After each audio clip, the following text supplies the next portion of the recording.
김 여사 측이 이런 얘기를 꺼냈어요. 함께 보시죠. 김 여사 측, 특검이 불륜 의혹을 형성해 여론 프레임을 구축한다라는 의견서를 재판부에 제출했습니다. 특검이 공개한 메시지, 이모 씨, 난 진심으로 네가 걱정돼. 할 말 못할 말 못하는데 김 여사, 내가 더 비밀 지키고 싶은 사람이야 라는 내용을 특검이 공개한 바 있는데, 자, 불륜 프레임을 몰았다 라는 겁니다. 특검 입장입니다. 공판이나 증거 제시 과정에서 불륜이란 용어 쓴 적 없고 보이도록 한 적도 없다.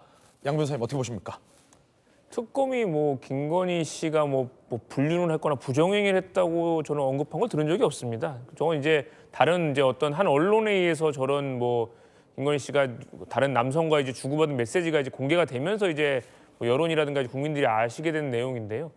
사실 특검이 저런 거를 유출할 필요도 없고 오히려 굳이 지금같이 이미 구속까지 된 상황에서 김건희 씨를 더 망신 주거나 더 이미지를 나쁘게 할 필요는 없다고 생각을 하거든요. 그래서 오히려 저런 거를 특검이 불륜 프레임으로 여론전한다라는 주장이야말로 지금 이제 아직 보석 신문 끝나고 결과를 기다리고 있는데, 조금이라도 이제 보석 상황에서 좀 이제 석방 결정이라든가 아니면 그만큼 좀 더 동정심을 호소하기 위한, 저는 오히려 그런 사법적인 전략의 하나라고 생각을 하고요. 특검 입장에서는 약간 어안이 벙벙할 것 같습니다. 그거에 대해서는 전혀 언급한 바가 없는데 왜 이제 그렇게 불륜을 우리가 했다고 약간 누명을 씌우는 느낌이라서, 오히려 저는 저런 걸 제보한 그 언론사에다 책임 추궁을 하든지 항의를 하셔야지, 아니면 난 저런 적이 없다, 저런 남성과 어떤 관계가 아니라는 걸 떳떳이 밝히시든지요. 그래서 저는 조금 오히려 보석 결정을 노린 그런 주장이라고 생각합니다. 예. 자, 그런가 하면 얼마 전 황교안 전 대표를 체포하고 구속영장을 청구했는데요. 기각됐습니다. 박성재 법무부 장관도 두 번째 영장을 쳤는데 기각했고요. 특검이 황교안 전 총리도 구속영장을 청구했는데 기각됐습니다. 구속사유에 대한 소명 부족, 추가된 혐의와 자료 종합해봐도 혐의 다툼의 여지가 있다. 구속영장 기각.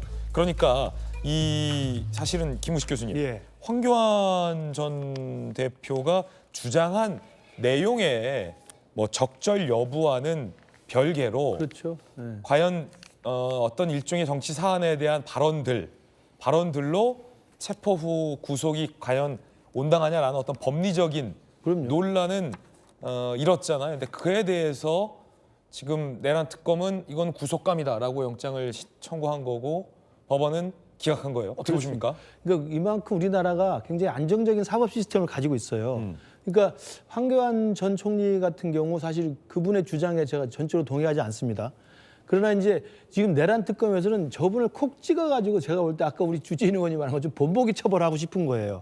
왜냐하면 지금 내란죄 혐의로 지금 재판을 몰아가고 있는데, 그중에서 황교안 전 총리는 계엄이 터진 직후에, 그러니까 계엄이 터지기 전이라면 모르겠습니다만 계엄이 터진 이후에요. 다 알려진 상황에서 황교안 당시 전 총리의 정치적 입장으로 좀 과격한 글을 쓴 겁니다. SNS에. 굉장히 과격한 글을 쓴 거예요.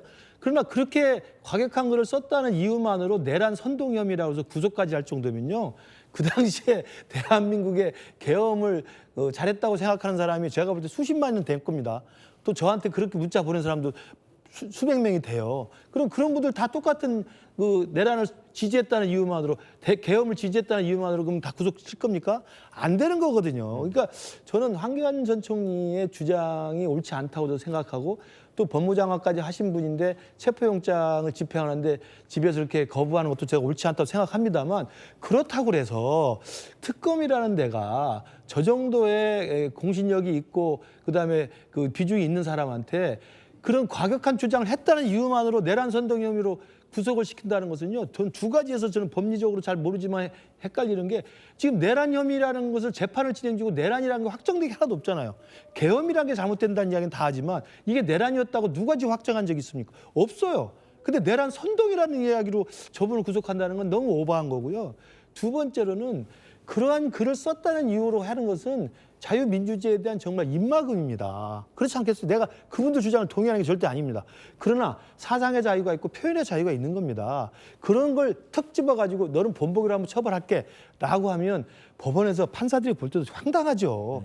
저는 당연히 기각될 거라고 생각을 했습니다. 네. 짧게만 덧붙이면요. 저는 내란몰이를 하는 것에 대한 사법부의 강력한 제동이라고 생각합니다. 벌써 두 번째 영장에 대해서도 영장이 기각됐지 않습니까?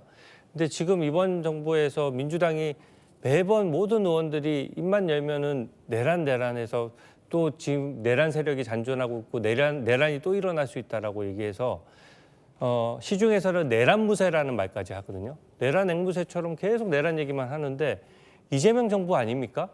군 장성들도 다 한꺼번에 다 내보냈잖아요.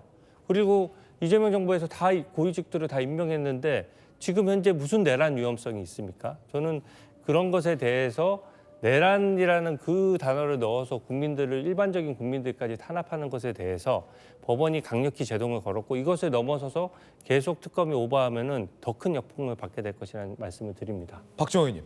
구속영장이 면죄부를 준 건 아니잖아요. 계속 수사를 할 수 있는 거고 뭐 더 법을 잘 아시는 분들 계시지만 도주 우려나 증거 인멸에 대한 것 때문에 구속을 시키죠.